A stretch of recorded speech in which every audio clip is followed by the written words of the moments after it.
Well, hello and welcome to another episode of the Legal Gym Podcast. Thank you so much for joining me today. Today, we're going to be talking about what happens after you do a trademark search and determine that nobody is using your name. This is a question that comes up all the time and is something that I talk to a lot of potential clients about when they schedule strategy calls with me. So this is very important and also, I'm sure for you, very exciting, right?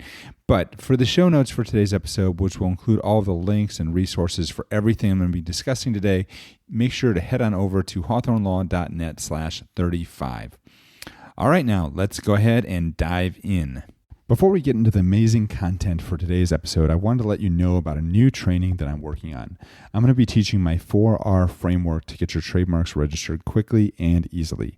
In addition, I'll be sharing the top 3 mistakes that I see online entrepreneurs make that can sabotage their brand and even force them into bankruptcy. So if you want to sleep better at night knowing that your brand is protected, you definitely don't want to miss this training. Just head on over to hawthornelaw.net/trademark to get notified when the training is live. One more time, that's hawthornelaw.net/trademark.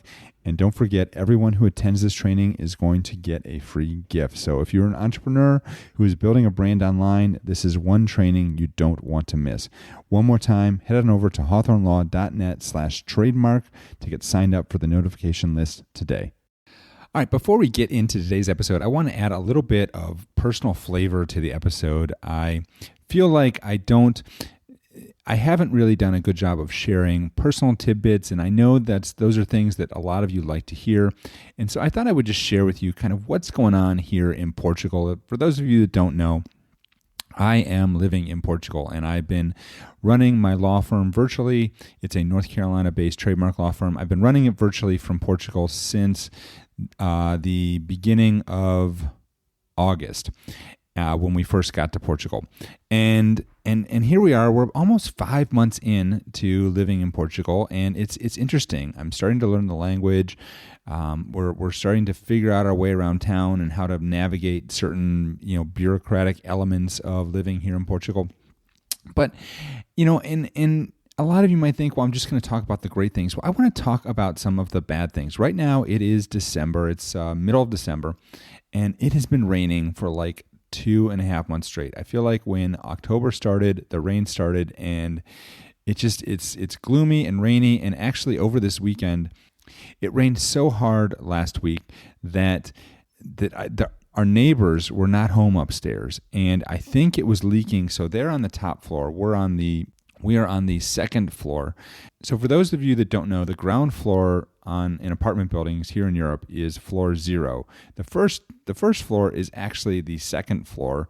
The second floor is actually the third floor, and then the fourth floor, it goes on from there. So we live on the second floor, which is actually the third floor, and there is a floor above us. And the other way they do it here is there's 2 sides of the building. You either live on the left side or you live on the right side. We live on the left side. Some friends of ours live on the right side, and they're on the floor above us. They're on the top floor.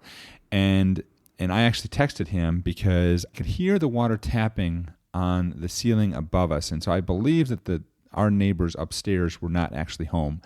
And so they were getting water into their apartment. And eventually they came home, and I heard somebody say some choice words. And so I'm guessing that they were getting water into their apartment, because that water was then flooding into our apartment. And so we had to put buckets down in pots and things like that. It was a lot of fun. So my point here is to say that everything in Portugal is not good. And the reason I brought up my neighbors to the side is I texted him, I asked if they were okay, and he said, oh yeah, we got water coming in all over the place. So not good when it's been raining for so long here. One of the reasons we moved to Portugal was because they said there was like 300 days of sun a year, and I don't know who's doing those calculations. It does not seem accurate to me at this point, because 2.5 months in, and we really, I'd say 90% of the days in the last 2.5 months have been cloudy or overcast. So, and as I look out right now over the valley, which you can see from the back of our apartment, we're kind of on a hill, and you can see, clouds coming in over the mountains over to the west of us. So, yeah,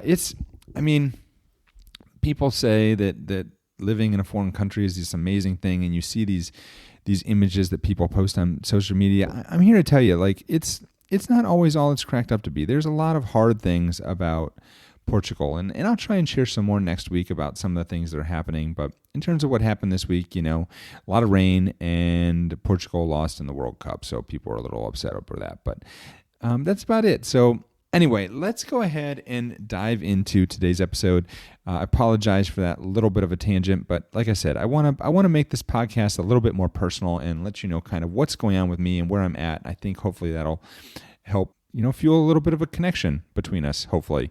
And if you want to check out what we're doing and see pictures of our exploits here in Europe, you can head on over to @jim.hart on Instagram and follow me there. But anyway, let's talk about today. So today what I want to talk about is what happens after you do a trademark search and you determine that nobody is actually using your name.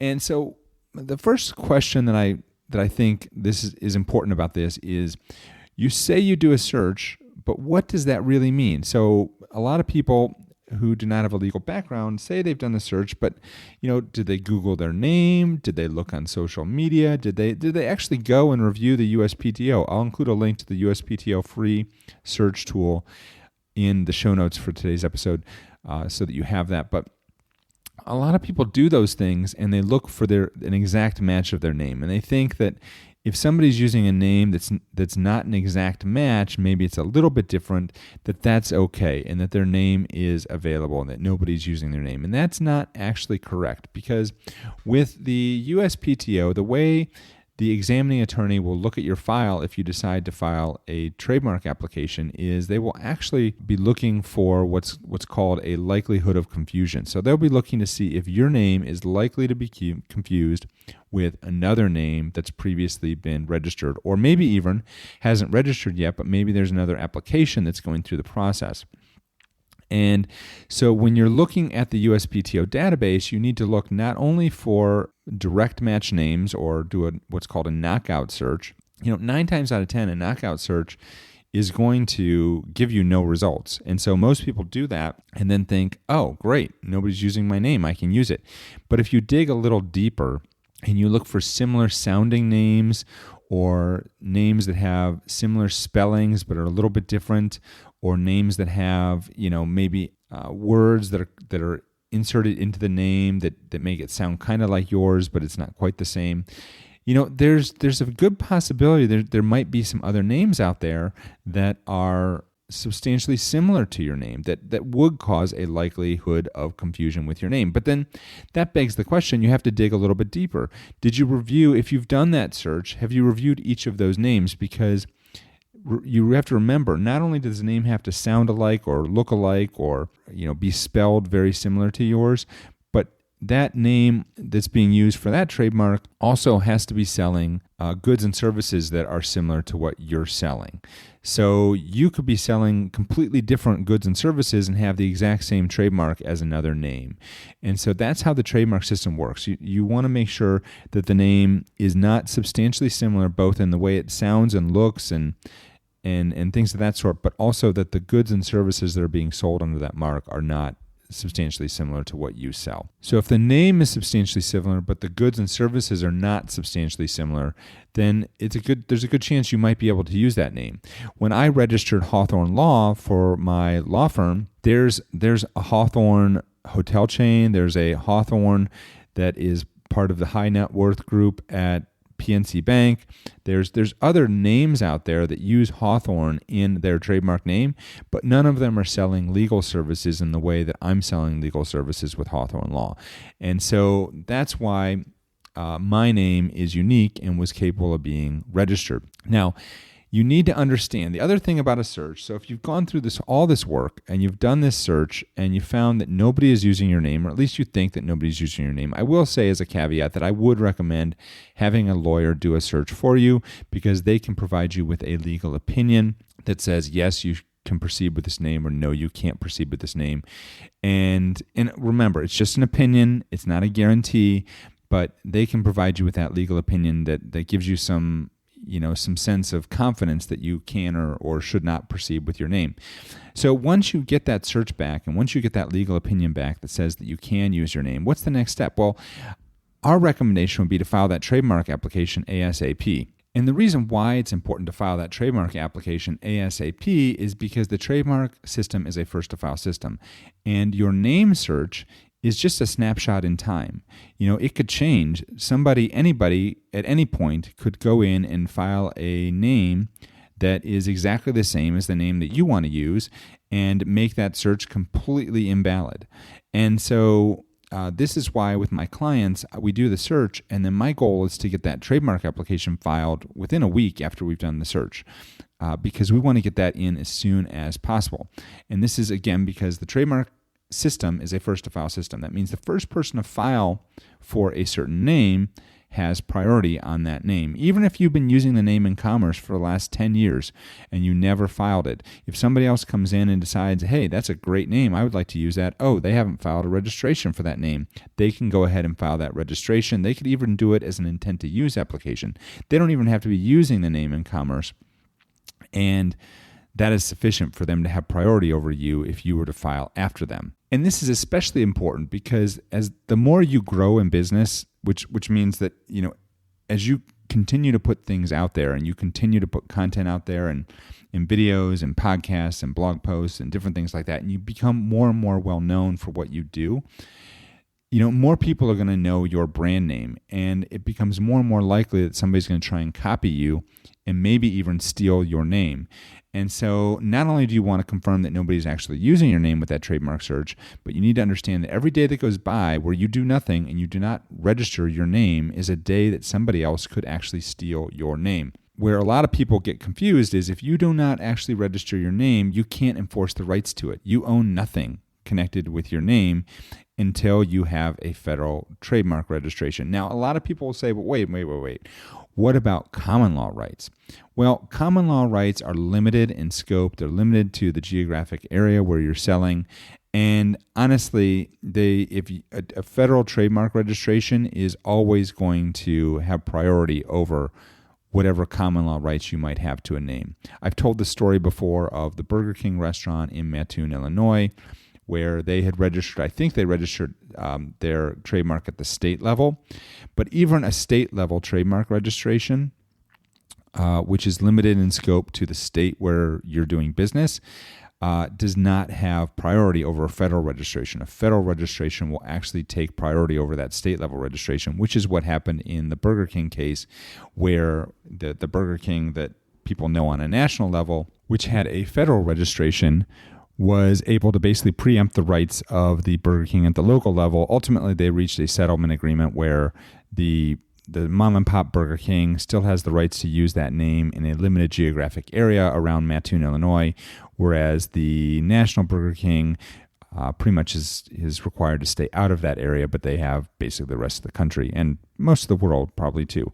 I know that because there's a Burger King right down the street from me here in Portugal. So if there's one thing I want you to take away from this episode more than anything else, it's that even if you do a search, it does not mean that you own the rights to a name, and you still have to take the additional step of registering that name with the Federal Trademark Office if you want to own those rights. And I just can't tell you how important this is, because every day after you do a search where you don't take the affirmative step to register that name is another day where another business can come in and steal that name directly out from under you. If you are interested in learning more about how to legally claim the rights to your brand, then you're going to want to schedule a free branding strategy call with me. That's right. For a limited time, I'm offering a free strategy call to talk with me about the branding for your online business and how to make sure it is legally protected. So if you'd like to learn more, head on over to hawthornelaw.net/TM-video. Once again, that's hawthornelaw.net/TM-video. On that landing page, we have lots of great information about the process of protecting your brand so that you don't have to worry about getting a cease and desist letter or being forced to rebrand your business at a great expense. Once again, that website is hawthornelaw.net/TM-video, and I look forward to talking with you soon. All right, all you Legal Gym listeners, now that you know more about what to do after you determine that nobody's using your name, you are ready to implement. Because if there's one thing we love to do over here at the Legal Gym, it's to take massive action. So if you haven't already, make sure to check out the show notes page for today's episode. You can get a rundown of all the links and resources we talked about here today by visiting hawthornelaw.net/35. That's hawthornelaw.net/35. It's going to be the home base for all of your legal and business tools and resources to help you start, build, and of course, legally protect your very own online business. Also, if you have any comments about the new segment I put at the beginning where I'm giving a little personal information about me and what's happening with us and our family and the business, feel free to let me know. Just send me a DM at Instagram at jim.hart, and I would love to hear from you to hear what you think about the format for this episode today. Thank you so much. Talk soon.